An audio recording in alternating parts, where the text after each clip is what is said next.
આજે સરકારશ્રીને એક પત્ર લખી અને માંગ કરી છે કે જે જમીન માપણીની ભૂલ છે એની અનેક યોજનાઓ ભોગ બની રહી છે।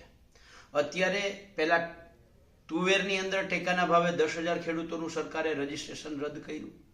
અત્યારે ચણા અને રાયડામાં હજારો ખેડૂતોને મેસેજ આવે છે કે 3 દિવસની અંદર તમારા ગ્રામ સેવક પાસે જઈ અને વાંધા અરજી રજૂ કરવી। હવે કારણ એ છે કે સરકારે સેટેલાઇટ ઇમેજ જે પાકની કાઢી છે એ પાકની ઇમેજ બાજુવાળા ખેડૂતની આવી છે, કારણ કે જમીન માપણીની ભૂલ છે।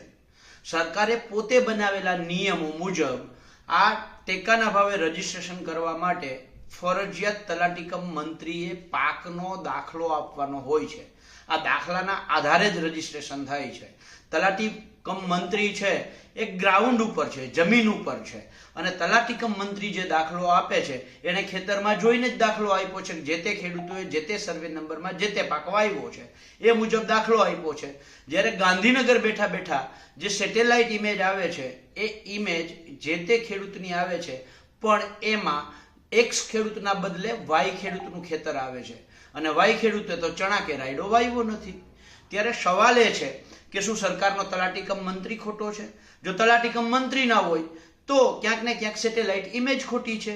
જો આ બંને સાચા હોય તો જમીન માપણીની ભૂલ છે, સરકારે પોતે સ્વીકારવું જોઈએ। સરકારને દુખે છે પેટ અને કૂટે છે માથું। વાસ્તવિકતા એ છે કે સરકારના ચહેરા ઉપર ધૂળ છે અને અરીસો સાફ કરવાના પ્રયત્ન કરે છે।